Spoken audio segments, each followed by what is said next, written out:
In 1981, a motion was brought before the House of Commons on the issue of family violence. It was met with laughter. It's now 20 years later, and attitudes have changed. Much has also been done on the issue, yet family violence continues. In Prince Edward Island, the Premier's Action Committee continues to work on the issue to set priorities for family violence prevention.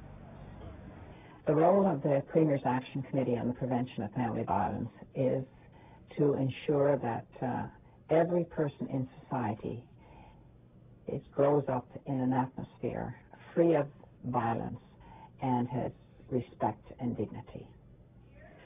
One of the things that a community can do is to accept that it probably is an issue in their community, and to be able to create an environment where it's safe for families to come forward or to be able to access help and not feel that they may be victims of gossip or bad chatter going through the neighborhood or through the community about the situation of a particular family. So we need to be able to create that environment where it's perfectly okay to come forward, both as a victim and as a perpetrator, to say, our family needs some help, can you help us here?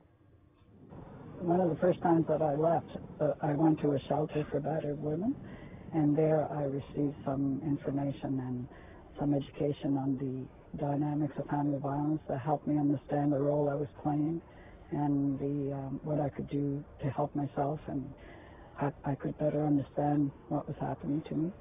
And I also got involved in a support group for women in similar situations with a professional counselor that was trained in that field. The thrust of the prevention of family violence is one of education, that we have to make people aware of the damage that in a relationship that violence does to a relationship, and particularly to the children that are in the relationship. You know, children, they live what they learn and they learn what they live. So children perpetuate the cycle. The only parenting skills that they know is what they live with their parents. And if we are to break that cycle, then we have to do something about family violence.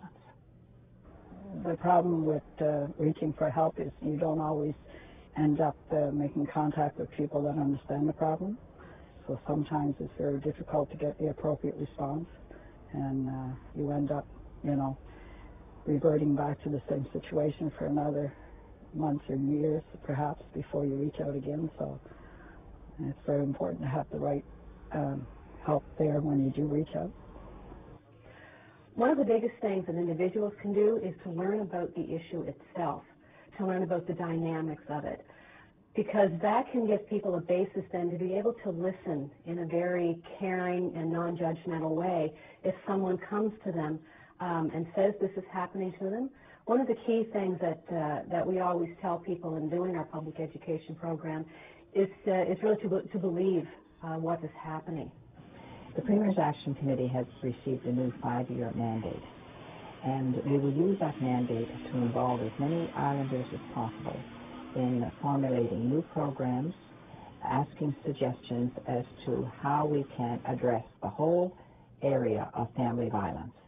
I would see that the concern that islanders have, plus the involvement with them, will certainly be very positive towards the eradication of family violence, and that's our ultimate aim. It's been said that it takes a community to raise a child. Many communities and individuals, like the people here at this health center, are committed to family violence prevention to increase the likelihood that children will be raised in peaceful, healthy homes. From the Four Neighborhoods Community Health Center in Charlottetown, I'm Verna Lynn Weeks.